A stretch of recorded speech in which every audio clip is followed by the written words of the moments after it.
Game over. That's not my opinion. That is the reality that Jasmine Crockett is now staring down tonight, okay? Because while she's busy screaming into cameras and selling t-shirts, Texas just pulled the political rug out from under her. And there's no soft landing this time, guys. And right in the middle of it all, JD Vance, the man, Donald J. Trump himself, is elevating as America's next America First fighter is rising higher than ever. You see, guys, Crockett's been selling this girl from the hood story for years.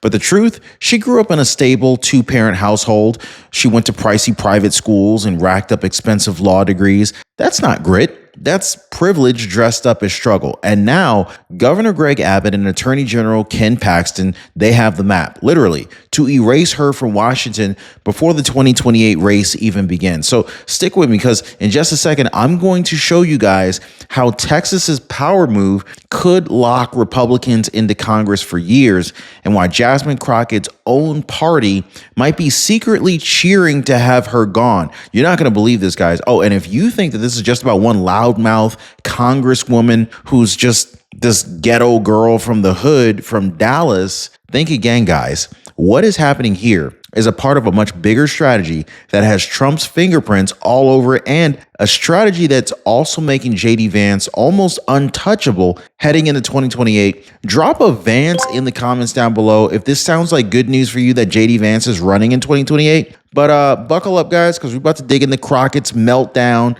the map that could end her career as we know it, and of course, the rise of the man who may carry the America First torch for the next decade. If you appreciate the news updates, click the like button and subscribe to the channel. Really appreciate you guys. Let's jump in. So let's start by grounding ourselves in exactly where we're at, okay? August 2025, Donald J. Trump is the president of the United States, delivering the America First promises that millions of Americans voted for. Now, the border is no longer this revolving door that we once saw. Manufacturing is roaring back, and working families, we're actually finally seeing relief in our paychecks, right? Meanwhile, Joe Biden, he's gone. The Democratic Party has left behind in pieces. No leader, no plan, and their approval ratings, oh man, they're in the toilet. They're in the tank. CNN, the Wall Street Journal, Gallup, they all agree. The numbers are in free fall. Guys, we're talking basement level support, and it's not just from the Republicans. Even their own base is tired.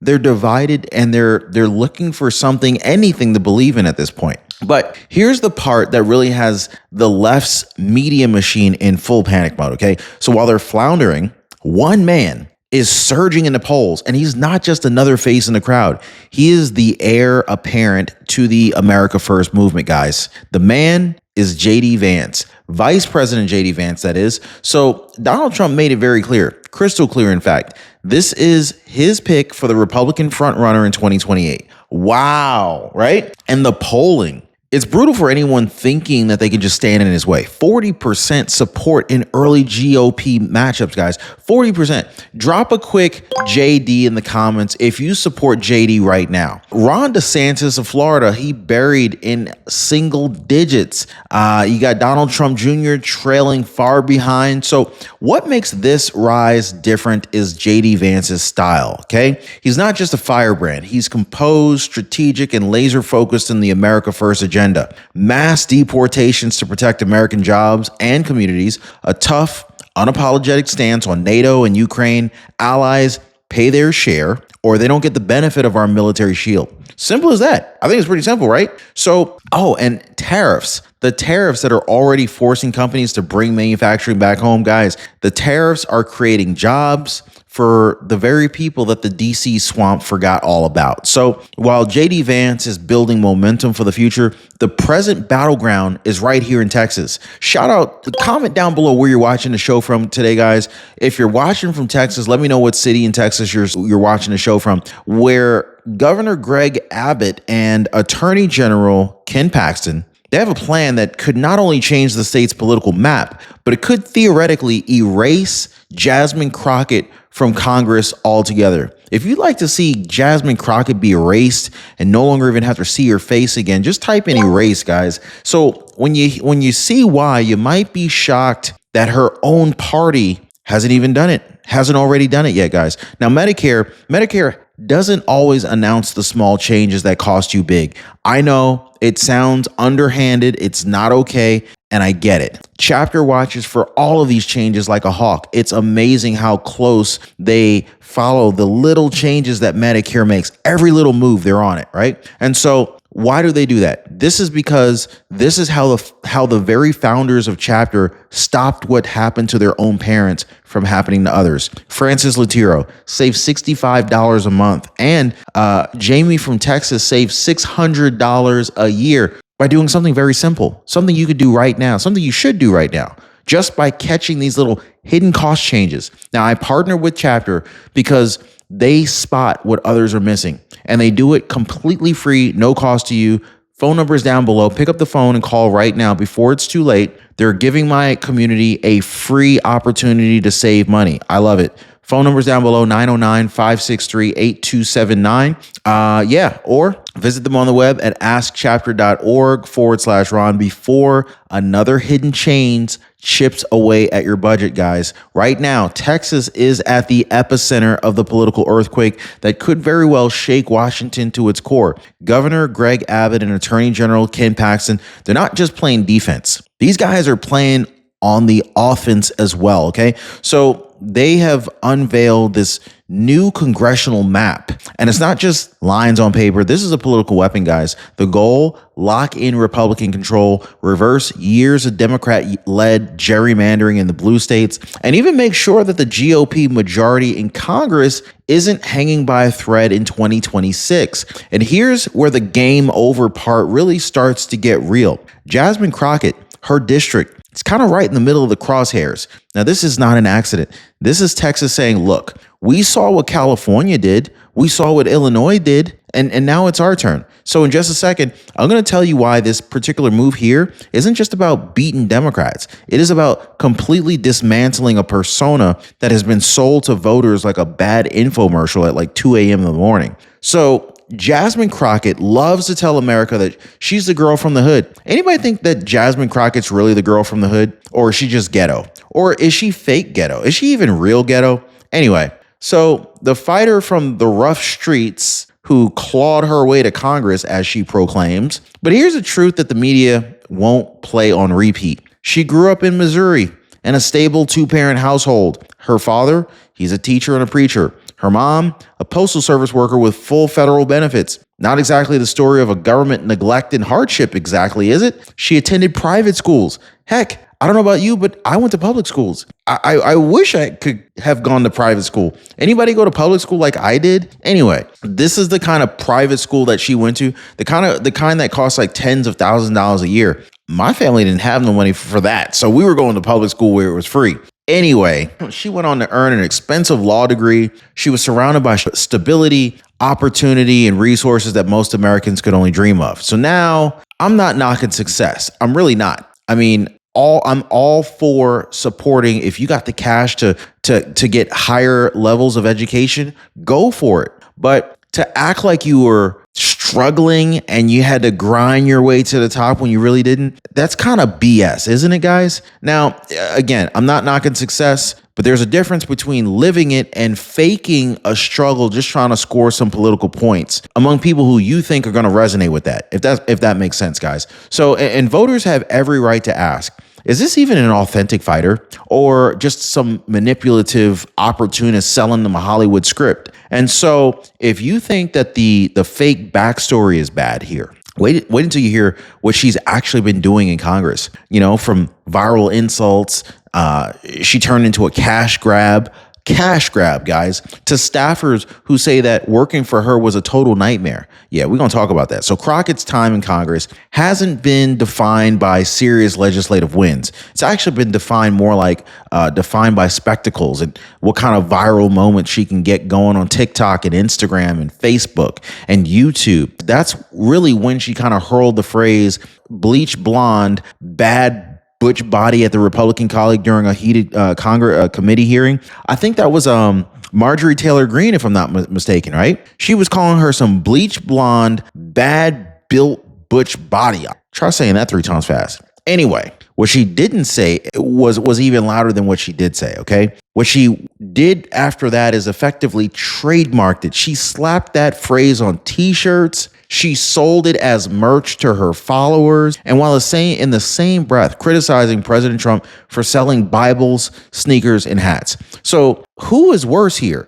Trump selling Bibles, sneakers, and hats, or Jasmine Crockett slapping that phrase on t-shirts after essentially trying to degrade Marjorie Taylor Greene? Y'all let me know who you think was worse on that. And then, to make it even more absurd, she strutted onto The View defending it, framing herself as like some kind of a political victim, as if her insults and her antics were noble acts of resistance. Guys, this is what she spends her time on in Congress. She ain't drafting no policy. She's not helping constituent. She is branding her next clap act. I mean, literally. So, but the spectacle doesn't even end in front of the cameras, because behind the scenes, it gets even uglier. So 3 of her own staffers, not political enemies, not her own team. Guys, literally her own team went on to the New York Post and called her the boss from hell. They say she skips work, that she has her staff chauffeur her around in a luxury SUV for trips just a couple blocks away from the Capitol, that she sends her aides to do laundry.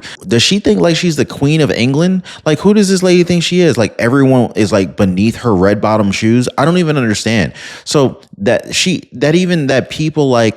treats people like personal servants and slaves and indentured, even the black women that she claims to fight for in her speeches, okay? They're saying that she is obsessed with looking like a social media star, not acting like a legislator. One aide called her the princess passenger because basically she sits in the back of the SUV, and when they arrive, her staff has to go and open the door to the SUV for her, like she's arriving at like some red carpet event. Come on, guys. How is this a congresswoman, right? This isn't leadership. This isn't service. And it sure isn't the grit that she pretends to have in her carefully curated backstory. And so now the very people that she mocked and made fun of and clowned, the very governor that she insulted with the nickname Hot Wheels, they're about to return the favor in a way that could essentially end her political career for good, permanently. Now, I'm going to tell you guys exactly how Governor Greg Abbott of Texas and Ken Paxton are moving in for the kill. So Jasmine Crockett, she thought she could just be calling Governor Greg Abbott Hot Wheels, and she thought that was a savage burn that she could just toss out in front of a camera. But now that insult is now coming to boomerang back at her, and it's coming with some political consequences that she never saw coming.